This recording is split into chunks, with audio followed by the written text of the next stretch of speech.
Who is Ruto listening to? And I'm asking that question because if you look at this housing levy, Kenyans have spoken in one voice.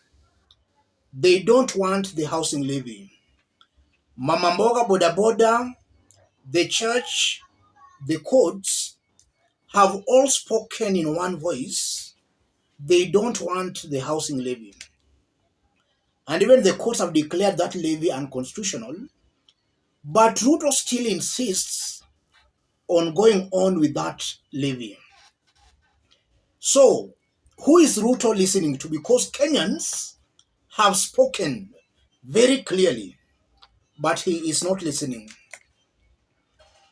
I want us to listen to a group of church leaders, for their remarks are going to inform the basis of our analysis right now.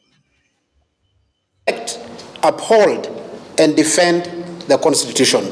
The structures and manifestos of political parties are not above the law and are subject to determination by the courts whenever petitions are presented. The clergy, angered by the housing levy that the executive insists was its promise to Kenyans when they assumed office. They questioned why the government is adamant on the housing tax, yet there are so many grey areas. Mambo ya housing levy, maadamu serikali koti zimepinga, ingekuwa vizuri wachana nayo. Wakenya saizi hawana shida ya nyumba, wana shida ya chakula matumbo yao, ndio inawasumbua zaidi. Wakenya wanashindwa vile watapeleka watoto shule. Ungeangalia hizi shida, na kama utawasaidia usiwachukulie tax zao. Watu wanalia. Unajua kuna maswali nyingi sana ambayo hatuwezi kujibu. Haya manyumba yatagawiwa kina nani na jinsi gani? Watalipa pesa ngapi? Watalipa kwa muda gani? It is true that we had a lot of hope that this one is one of us, is in the congregation with us every Sunday. He will listen. But then, as things are, I will not say that he's not listening to church leaders, but he's listening to some church leaders, and maybe church leaders who are telling the president what he wants to hear, not what is the reality on the ground. The religious leaders noted the continued disregard of court orders, saying it's a threat to constitutionalism. Ni kwa kuwa wanaomzunguka rais wanamdanganya. Huende kawa rais Ruto ndio rais peke yake Kenya, hata Moi kuwa kama yeye, hata Uhuru kuwa kama yeye, hata Kibaki kuwa kama yeye. Huenda kawa wanaomzunguka wote ni warongo na matapeli. The book of Joshua chapter 1 and verse 8. Joshua was instructed never to turn away from the law, to the right or to the left. That way, the people of God will get good success.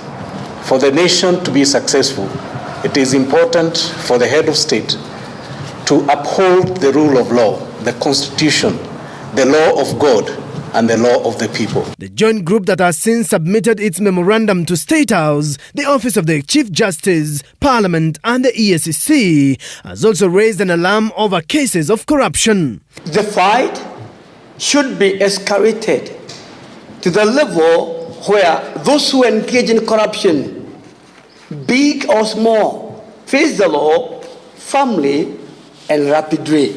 They now want all the three arms of government to respect the rule of law. Sometimes back, during the BBI debate, Ruto and his team were running around the country saying Raila Odinga wanted power through the back door. And Ruto was captured on several occasions asking Kenyans, kwani nyinyi hamjui kuchaguana? But Raila alikuwa anadharau wa Kenya, and that's why he wanted power through the back door. Ruto just meant that. He meant Kenyans hawajui kuchaguana. Ruto always speaks the opposite. I think for the 1 year and 6 months Ruto has been in power, I'm fully convinced he always means the opposite of what he says. When he was asking Kenyans, kwani nyinyi hamjui kuchaguana, Ruto meant that Kenyans hawajui kuchaguana. And that's why now as the president, Kenyans have spoken across the country, a hoping majority of Kenyans have said no to the housing levy. But Ruto still insists and is pushing that levy forcefully. A confirmation that he knows Kenyans don't know anything. They don't know anything. Ruto feels he knows more than Kenyans. No. So he's not listening to Kenyans. If he was listening to Kenyans, he could have done away with that housing levy because Kenyans have said a very big no. And the church has also spoken on several occasions, but Ruto is not listening to the church. And you know, Ruto, when he was campaigning, he made the Kenyans believe he was a God-fearing leader, just as that church leader has said. He made Kenyans believe he was a God-fearing leader. Somebody was going to listen to the church, but he appears not to be listening to the church. And also the courts have spoken, but Ruto still insists on defying the court orders. So who is Ruto listening to? If you look at it very objectively, Ruto is listening to IMF, World Bank, and the Western superpowers. And he's doing that deliberately because he knows that Kenyans never gave him the power. His power came from the West. I believe that's a reasonable assumption to make because if a person was popularly elected, he should be listening to the people, not IMF, World Bank, or the West. The mere fact that he listens to the West than even Kenyans can just prove Kenyans never voted for him. He's trying to please those who gave him the power. I think that's something that is coming out very, very clearly. And now, when Ruto was campaigning for the presidency, the church was fully behind him. In the recent days, there is a split emerging between William Ruto and the church. That confirms that if Ruto had the grace in 2022, that grace has clearly departed him. Ruto is on his own. He no longer has that grace.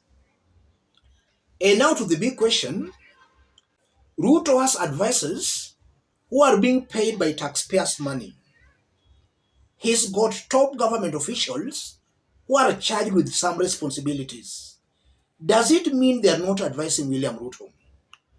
I believe that there are two things here. Ruto appointed individuals who are not up to the task, so they can't advise him properly. That can be the cause again of what we are going through as a country. He deliberately appointed people who are quacks in his government. And then secondly, Ruto is a know-it-all kind of a person who cannot be advised. It might be possible that he's being given good advice by some individuals in his government, but he's ignoring their advices. So he can't be advised. He thinks he knows more than any other person. So Ruto only listens to the West. And that's why we are in this mess. I see that as not being patriotic. As much as Ruto is the president, he's clearly not a patriotic Kenyan.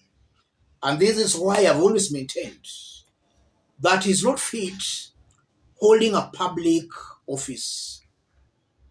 It's very clear that in his reign, we are becoming the laughing stock of the international community. Even our neighbors now are laughing at us, courtesy to William Ruto's rule. And I'm seeing a president who is actually trying to prove to the West that is the best.